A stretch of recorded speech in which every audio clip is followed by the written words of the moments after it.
Imaginem um colega de laboratório que, nunca dorme. O sonho de qualquer pesquisador. Pois é, alguém que não precisa de café, não tira férias e, o mais impressionante, já leu absolutamente todos os artigos científicos publicados na história da humanidade. Nossa, todos. Da física quântica até a biologia molecular? Exato, ele tem tudo memorizado. E agora, como se não bastasse ser a maior enciclopédia ambulante do mundo, esse colega começou a propor ideias novas. Aham. Ideias brilhantes para experimentos super complexos, entregando o planejamento completo em questão de segundos. Parece até roteiros de filme de ficção científica, né? Totalmente. Aquele futuro distante. Mas a nossa conversa de hoje é justamente sobre como isso acabou de cruzar a linha da ficção para a realidade empírica. Com certeza. A nossa missão hoje é investigar um artigo recente e, monumental, publicado pela revista Nature. O título é The AI Co-Scientist is Here, ou O Co-Cientista de IA chegou, ok? Vamos destrinchar isso. Vamos lá. A melhor forma de visualizar esse conceito é pensar naquele super estagiário. Adoro essa analogia. Sabe aquele prodígio que decorou a biblioteca inteira? Mas que de repente deixou de apenas responder perguntas e começou a bater na porta do seu escritório dizendo: chefe, cruzei os dados daquele estudo obscuro de 1998 com a pesquisa genômica de ontem e acho que descobri um novo alvo para combater tumores. Uau! É sobre esse salto gigantesco que precisamos falar para quem nos ouve hoje. E olha, o que é fascinante aqui é a escala dessa transição tecnológica. Porque não estamos discutindo uma atualização, sabe, incremental de software. Não é um chat GPT um pouco melhor. Exato. Não é um buscador que ficou ligeiramente mais rápido.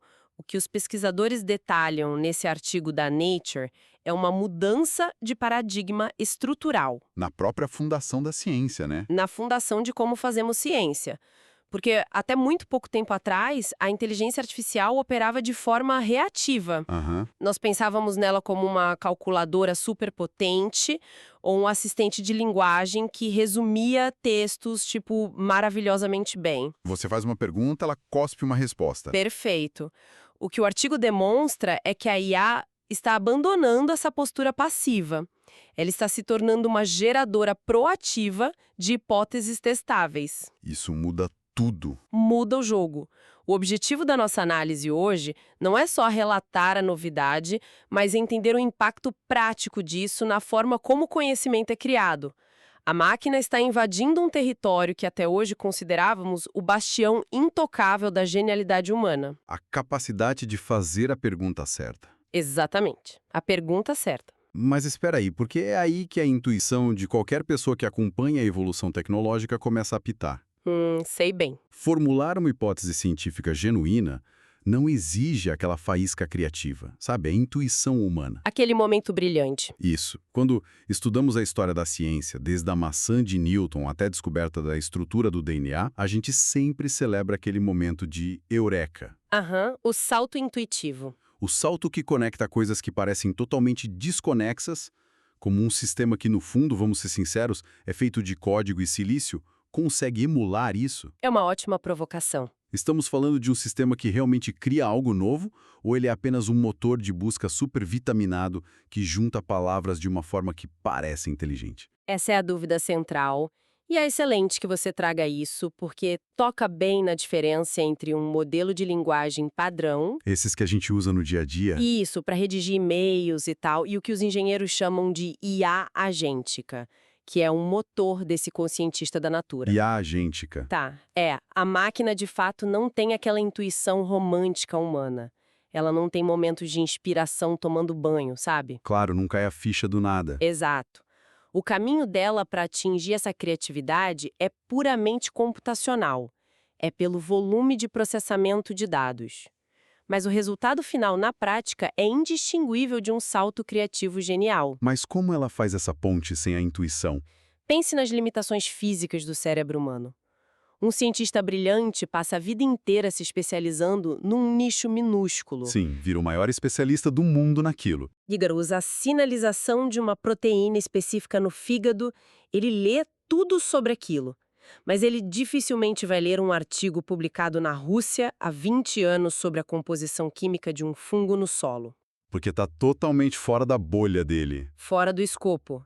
A IA não tem bolha. Ela lê os dois e lê os outros 50 milhões de artigos disponíveis. Caramba! A criatividade da máquina, como o estudo mostra, nasce dessa capacidade de cruzar fronteiras do conhecimento, mantendo o quadro geral em resolução perfeita. Então ela consegue ver o tabuleiro inteiro. O tabuleiro inteiro ao mesmo tempo, ela identifica que a proteína do fígado e o fungo russo compartilham uma via metabólica idêntica. Ela conecta pontos que um humano jamais conseguiria ver ao mesmo tempo, simplesmente porque não temos tempo de vida suficiente para ler tudo isso. Superando a intuição através, da força bruta de conexões. Isso, força bruta com alta precisão. Mas olha, isso levanta um problema óbvio de engenharia. Nós sabemos muito bem que grandes modelos de linguagem têm uma tendência terrível a alucinar. Ah, as famosas alucinações. Pois é.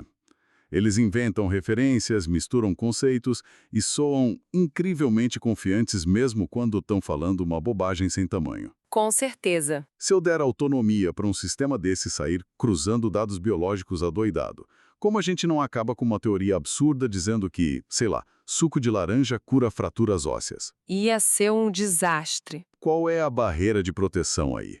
Como o sistema garante que não vai inventar teorias sem sentido antes de mandar testar num laboratório de verdade? Esse foi, sem dúvida, o maior desafio dos desenvolvedores. E a solução deles é simplesmente brilhante. Como eles resolveram? Se eles usassem apenas um modelo solto, ia acontecer exatamente isso do suco de laranja. O que o artigo detalha é uma arquitetura onde eles usam vários agentes de IA trabalhando juntos. Vários agentes? Não é um cérebro único. São vários sistemas independentes que simulam um método científico em 4 passos rigorosos. Quais são os passos? Primeiro, eles analisam a literatura. Segundo, identificam as lacunas no conhecimento. Onde a ciência humana parou. Exato.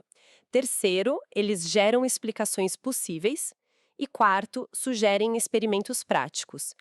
Mas o grande segredo para evitar a alucinação está no fato de que eles operam num debate científico automático. E aqui é que fica realmente interessante. Pode falar. Deixa eu ver se consigo criar uma imagem para quem está nos ouvindo. É como trancar 3 cientistas com personalidades totalmente opostas numa sala, não é? Nossa, é exatamente isso. O primeiro agente é o sonhador. A função dele é jogar a ideia mais ousada na mesa. A hipótese maluca. Isso. Aí, imediatamente, o segundo agente, que seria o cético implacável, ataca essa ideia. A função dele é procurar falhas, vieses, bater na ideia até ver se ela quebra. Sem pena. E o terceiro agente é o pragmático, que olha para o que sobrou da briga e diz, ok, mas como a gente constrói um experimento no laboratório para provar isso? Só que eles estão discutindo na velocidade da luz. Até chegarem a um consenso. É uma analogia perfeita. Essa estrutura de júri entre as IAs atua como um processo interno de revisão por pares. O famoso peer review. Isso, que é o padrão ouro da ciência. Se o agente sonhador propõe que uma molécula pode inibir um vírus, o agente cético, na mesma hora, acessa bancos toxicológicos e diz, olha, inviável. Um estudo de 2018 mostra que isso causa falência renal em ratos. E aí a ideia morre ali mesmo. Ou o gerador é forçado a ajustar a hipótese. É um filtro brutal para garantir que apenas as ideias mais sólidas cheguem à bancada do laboratório real. Mas vamos ser o agente cético da nossa própria conversa aqui. Adoro, vamos lá. A gente já sabe como esse debate acontece dentro do computador, no ambiente limpo e perfeito dos servidores, né? Uhum. A grande questão é que o mundo real é uma bagunça. A biologia é cheia de ruído, células morrem do nada, os equipamentos dão defeito. Fato. A prática é outra história. Exatamente. O papel aceita tudo. A tela do computador também.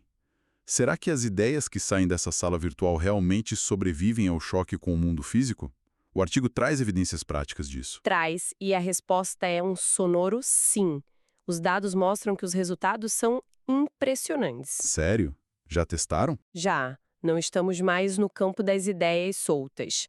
Essas IAs já sugeriram novos candidatos a medicamentos, sabe? Remédios reais. Remédios reais. Elas identificaram mecanismos biológicos complexos e conectaram dados genéticos a doenças, Coisas que humanos tentaram por décadas e não conseguiram. E funcionou na bancada do laboratório. Essa é a prova de fogo.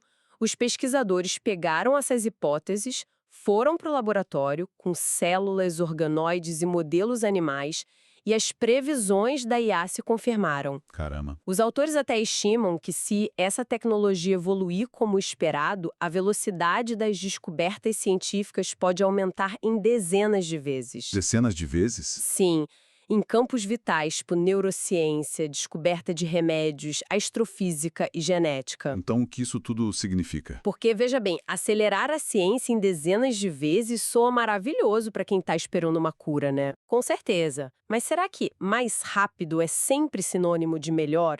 Tipo, se a máquina gerar 10.000 ideias geniais por semana, os laboratórios humanos darão conta de testar essa avalanche de novas ideias? Aí que tá. Se conectarmos isso a um contexto maior, a capacidade de teste prático será um novo gargalo. Porque o computador é rápido, mas o rato de laboratório leva meses para crescer. Exatamente. O gargalo saiu da geração de ideias e foi direto para a validação física. Isso nos leva diretamente ao lado sombrio dessa hiperaceleração. É, porque toda Ferrari tem um risco, né? Tem. O que acontece quando o co-cientista comete um erro em alta velocidade? Pois é. Isso soa como dirigir essa Ferrari novinha, mas com os olhos vendados. Nossa, sim. Você sente adrenalina, está indo incrivelmente rápido, mas se o GPS estiver apenas um pouquinho errado, quer dizer, um pouquinho errado, o acidente vai ser monumental. Monumental. E os especialistas listados nas fontes trazem alertas muito sérios sobre as armadilhas de confiar cegamente nessa velocidade. Quais são os maiores perigos? O primeiro é a dependência excessiva. O sistema é tão eloquente que os cientistas podem simplesmente baixar a guarda. É aquele viés de automação. Tipo, o pesquisador vira só um carimbador das ideias da máquina. Isso. A máquina genial falou, tá falado. O que é perigosíssimo. E qual é o segundo risco? O segundo e mais complexo é que as hipóteses podem parecer perfeitamente corretas no papel, mas serem estatisticamente ilusórias. Como assim? Sabe a velha regra de que correlação não é causalidade? Aham, clássica. A máquina é imbatível em achar correlações. Ela pode ver que em 90% dos casos de uma doença, uma enzima está alta. E aí ela cria uma teoria linda dizendo que a enzima causa a doença. Mas, na verdade, a enzima é só uma consequência inofensiva. Exato. Testar isso vai custar milhões e não vai dar em nada. E tem também a questão dos dados antigos, né? Isso levanta uma questão importante que é o lixo na entrada, lixo na saída. A IA aprende lendo os arquivos do passado. E a literatura humana está cheia de falhas, estudos enviesados, erros metodológicos. Pesquisas que ninguém conseguiu reproduzir. Pois é. Se a IA usar isso de base, ela pode reproduzir e amplificar esses erros. A conclusão dura do artigo é: a IA pode acelerar a ciência, mas tem o exato mesmo potencial para acelerar erros científicos em escala industrial. O que muda totalmente a nossa relação com a máquina. Sim, A supervisão humana não perde o valor, pelo contrário, né? fica mais crucial do que nunca. O papel do cientista humano não é mais o de gerador de ideias, mas ele precisa virar um auditor sênior. O cara que vai olhar para a hipótese da máquina e ter um senso crítico ainda mais aguçado para dizer se vale a pena gastar dinheiro e tempo testando aquilo, É o humano segurando as rédeas do método empírico. faz todo sentido. E para amarrar tudo isso, como a gente resume o peso dessa descoberta? Olha, sintetizando o que vimos hoje, é que pela primeira vez na história da humanidade, nós estamos numa era onde as máquinas deixaram de ser apenas calculadoras passivas. Só ferramentas? Sim, deixaram de ser ferramentas e passaram a participar ativamente da criação do conhecimento científico. A grande questão das fontes não é mais se a IA vai ajudar.